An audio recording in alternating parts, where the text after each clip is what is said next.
Hello everybody, John Fenn here, supernaturalhousechurch.org. Once again talking about the discipleship process, and this is part 2 of what the Lord taught me about worship.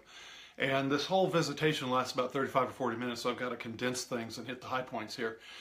Before I do that, I want to go back because I have several people who have written me, emailed me and everything, asking what do I mean by when I see Jesus? And the best way to explain it is this: it falls under the heading of the discerning of spirits. And an example is 2 Kings chapter 6, verses about 6 or 7 through verse 13. And it's when Elisha and his servant are in a town and they're surrounded by the army, the Syrian army. And Gehazi, the servant, is very much afraid.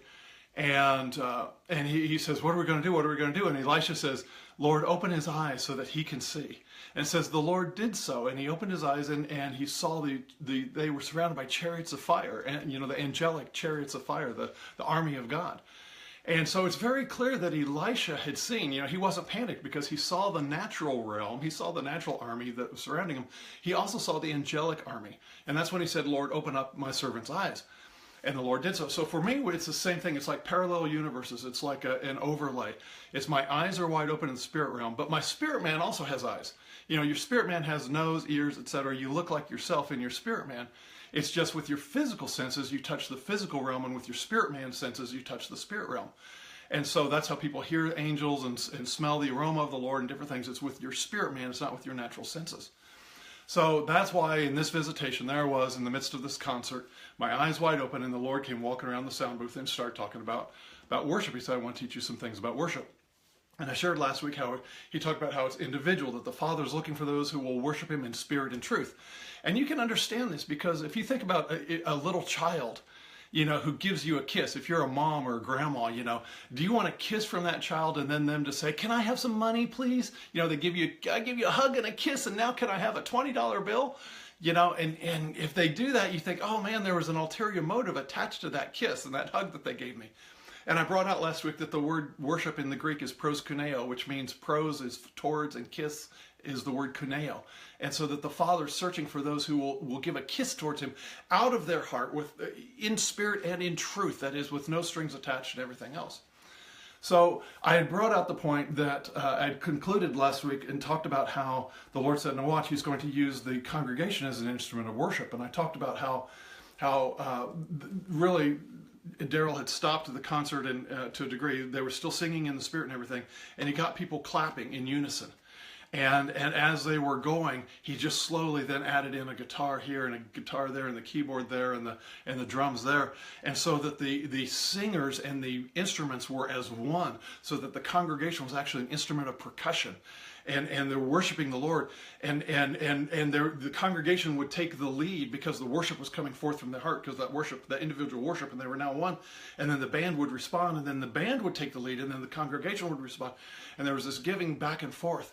And I looked at the Lord, and he had his eyes shut, and I looked, and I saw suddenly like a flames of fire. It was fanned out like at the root of a tree, of a large tree, and then it was like fire going up, and then it became smoke, like incense, and it filled the area with just an aroma of like an incense that I've never smelled before. And I remembered Revelation 5 talks about the prayers of the saints are as incense coming up before the Father. And it expanded and contracted. It was like the flames were from each prayer request, each heartfelt desire and the deepest needs of the individuals, and they were coming together, banded together. It was like you see a column, like in Washington D.C. or in Greece or something like that, where they've got these fluted columns. Except this was fire, and these lines of fire were like bark on a tree going up all next to each other in this big expanding and contracting with the worship and how it flowed, and it just turned into just smoke and incense and just filled the whole basketball court area where we were with just an amazing aroma. And the Lord turned and he said, now watch, he pointed to a section with his right hand. He said, you see this section over here? He said, there are people here who've been oppressed by demons, and they're having thoughts of hopelessness and suicide even. And he said they need to be set free from those demons so that they can take control over their thoughts and walk in freedom and receive from me tonight.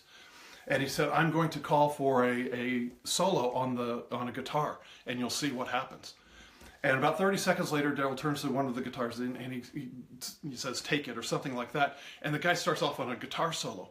And what I see in the spirit is this fire coming out from the strings of the guitar in a shallow arc over the congregation. And it lands right in that section where the Lord was pointing. And as soon as it hits there are demons which I had not seen before, but had like come out of people's minds, and they were holding on. There was like their fingers were over their minds like this. And demons which are, no more than, most of the smaller ones are 3 feet tall, maybe, like a meter tall. But these guys were stretched. I mean, their fingers were stretched like a foot long as they were screaming and yelling, and they were like waving like a flag in the wind as this anointing this kept coming from the guitar to these people, and the people were just crying out to the Lord, and these demons were screaming, and they didn't want to let go. They didn't want to let go of their brain, of their minds and their brains, their thought processes of these people. And finally, it was like a rubber band, just boom, like that, and suddenly they just released and went screaming off into the distance. And I could see suddenly the walls of the church were gone, and these demons were huddled there like little creatures, little 3 feet tall, creatures. They were looking at their former homes, and they're sitting on the edge of the darkness where the light from the concert and the worship, extended out beyond the building to a degree into the darkness. And they were all sitting there looking they were crying, they were like whimpering, wanting back in their home, but very much afraid. And the people, I looked at them, and they were just suddenly free and worshiping and exalting the Lord. And this happened again a little bit later. He said, the Lord looked and he pointed to another section. He said, there are people bound in drugs and sexual perversion over here. And he said, this is a different anointing. He said, but they've come here for help as well. And this is how I'm going to help them tonight. And he said, I'm calling for a drum solo. And the same type of thing happened where Daryl stopped and he took the drum, and then it was boom, boom, boom, boom, boom, and all this drum. And the same thing, the fire came out and the demons went and everything, and people were rejoicing, and it returned to everybody worshiping and everything. And the night went like that. And I asked the Lord, I said, where did this like drum and guitar solo, how do you categorize this? He said, this would fall under the heading of tongues and interpretation. He said, you do this in the natural. He said, you do this when you hear the lead into a song on a radio or a favorite CD, and in your mind, you're gathering what the Spirit is saying and what is being communicated before they ever open their mouth to say anything. He said, you do this in the natural. He said, it's the same thing. He says that people can understand what the Spirit is saying in the instrument there. And he said, and it will mean different things to different people. So it falls under the category of tongues and interpretation. I thought, okay, that was interesting. But let me go on before time's sake, because I'm going to lose time here. I'm going to cut it short and say this. After this went on for a while, everyone's in worship, and this column of fire and incense is going up before the Lord. And suddenly one of the staff members gets up, and right in the middle of the worship, right in the middle when the congregation is worshiping and singing in tongues and just worshiping the Lord in English and in tongues and everything else, it's just very exuberant, very joyful. And he gets up there and he goes, "Hey, it's time for the offerings. Aren't we excited tonight? Let's give the Lord a hand clap." And whatever. And it was that fire just went and disappeared. And the Lord turned and looked at me. And he said this. He said, "This happens many times, many times in my churches, where the congregation will just be entering into worship, and I'll just be able to do some things that I could do in worship that I could not do in another way.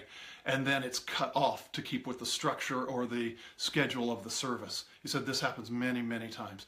He said, "And this church will never get back to where they are tonight." He said, "They'll never come back in the service where they are tonight." And he said, "And the worst part is, I'm leaving."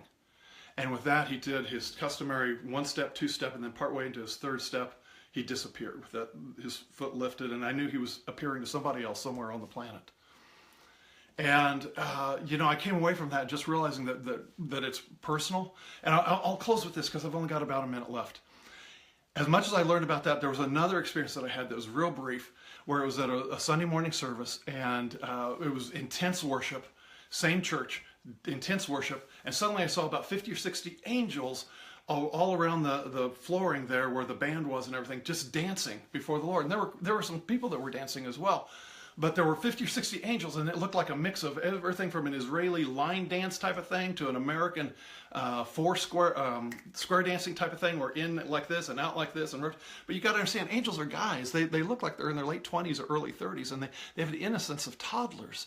And it was just really, in my mind, I've just kind of grasped that, that these young men are so innocent, so pure, like little children before they even realize that there's a difference between boys and girls. They have that kind of innocence, that they're just guys out there enjoying and worshiping the Lord and everything and the people are worshiping, and the angels are there. And my angel was there looking at them, and I said, "You guys dance?" And he turned and looked at me and he said this. He said, "That which is given from heaven is enjoyed in both realms." That which is given from heaven is enjoyed in both realms. And I just came away just pretty remarkably moved by both of these experiences. They happened some months apart. But the summary of it is this: we have songs in our heart, and we have songs that are favorites. That which is given from heaven is enjoyed in both realms. Realize that there is this unity between heaven and earth, and it's there in our heart is the common point where Christ lives, Christ in us, the hope of glory.